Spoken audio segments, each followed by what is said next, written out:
Good day, good people of God. Welcome to the Emmanuel podcast.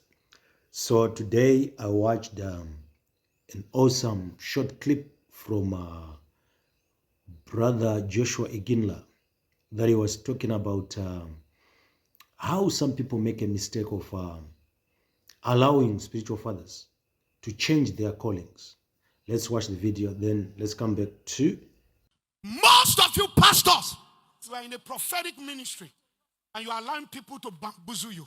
You have lost your calling to some fathers who don't have culture, who want you to follow them and want you to be like them. No father, not even Ignla, called you.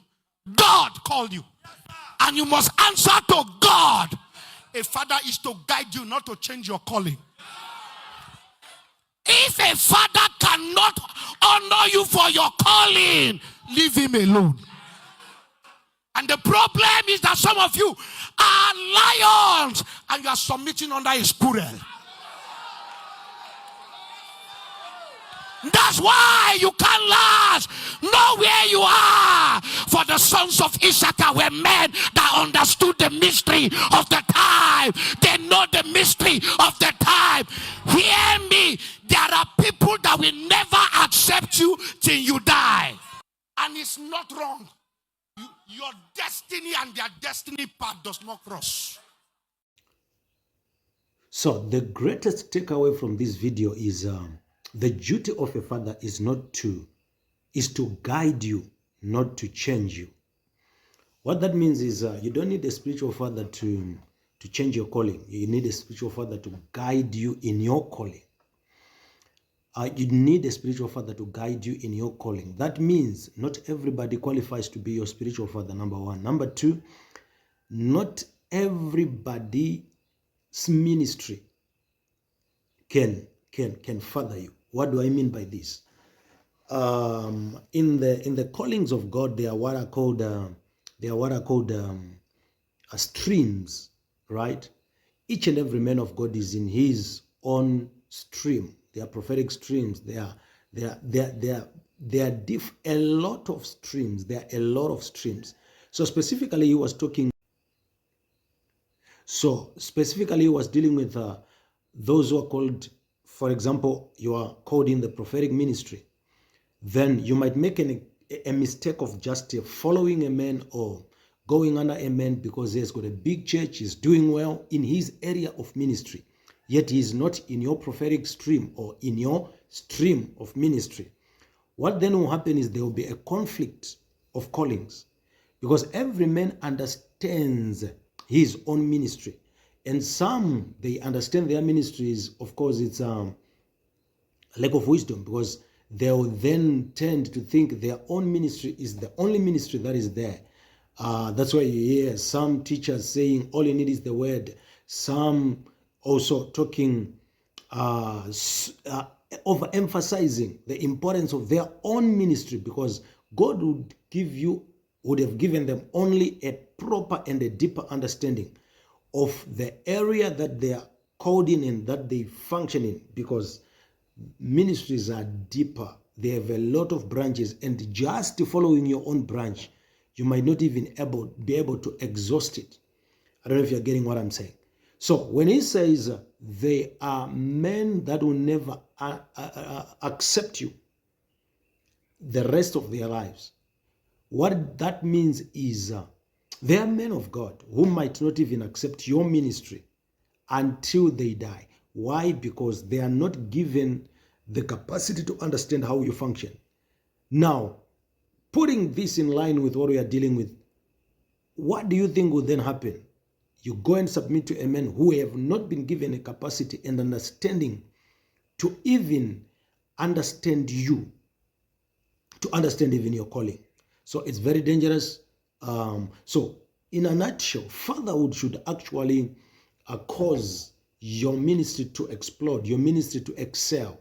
But I can assure you, because of lacking this wisdom, 60 to 70% of people who are called especially to pioneer visions, pioneer ministries, end up suffering, even killing their ministries, because they are trying to please fathers who do not understand their callings. So they end up being changed into what the Father is or how the Father operates, thereby killing that which God has placed in them and then trying to function by something that is not there in them. You will be empty regarding that sphere, empty regarding that that stream. Then you are forced to function in a stream that you don't have anything from your spiritual wells. I don't know if you're getting it. Yeah, so it's very important to understand. That's why let me tell you the truth, you can actually be better just being helped by God than having a man who doesn't understand your ministry and want to change it.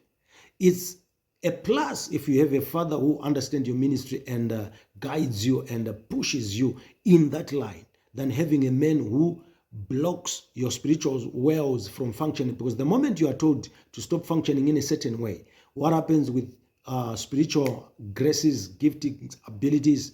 They function like chitubu, a spring. So every spring that is not used will end up shutting down. A spring should not get dry, even in a drought. But when it is not used, chitubu chikasacherwa mvura chinovhara. So that's what has happened to a lot of people. Some people were actually doing very well before they went under certain fathers, but they don't understand why they are struggling now, why you might be submitting under. There's nothing called a wrong father. There's nothing called a wrong father, right? But there is only something that is called a wrong stream. So you will be submitting in a wrong stream. I hope that is clear. That reminds me of something that is very important that I was taught by Prophet Emmanuel Makandiwa. One day I had an opportunity to ask him a direct question on a one-on-one encounter with him. And personally, I asked him a question. And I asked him about the importance of being veritable, the importance of being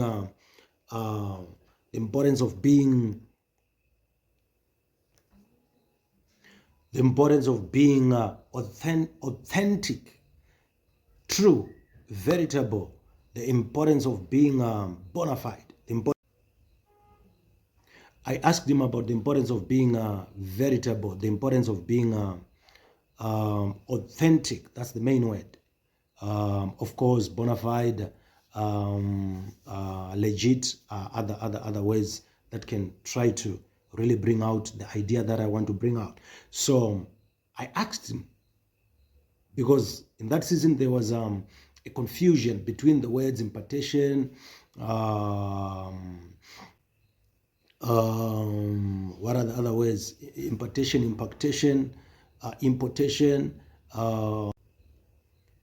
So I asked him a question about the importance of being authentic in ministry, being veritable, being legit, being bona fide, being original. Yes, being those are the main words, but authentic is the main word. Then he used an example to try and show me how important it is to be authentic as a man of God. He used even his own example that I have got my father, Prophet Victor Boateng, and who has got his father, Archbishop Duncan Williams. And then he asked me, if you see me ministering, the way I minister, and the way my father ministers, and even the way Archbishop Duncan Williams ministers. And then he says, I am my father's son, but I stick to my authenticity. I stick to my veritability. I stick to my genuineness, right? And then he gave me an example, trying to make me understand the importance, and then also revealing the dangers of, let's say you are somebody's son and you have got your own authentic ministry. Then you want to become like your father, living your own authentic ministry. This is the example that he used. He said, let's take, for example, cars. There will be maybe, if it was nowadays, let's just say a Vitz, a Toyota Vitz, a small car. Then there is a truck, right? Or maybe let me just say a Toyota GD6, and then you go to the largest car, a haulage truck, right?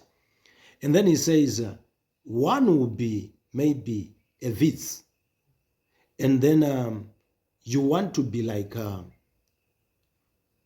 Toyota GD6. Your body is of a Toyota GD6, but you want the engine of a Vitz. Then you take the engine of a Vitz, you put in a Toyota GD6. Then you want that to function.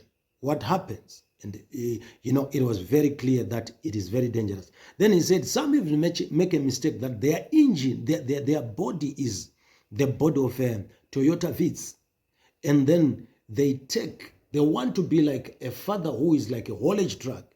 And they take an engine from a haulage truck and they put it in a body of a Toyota Vitz. That's killing that body automatically. So it is very important to be authentic. It is very important to be veritable. It is very important to be genuine to your calling. God bless you. Let's meet in the next video.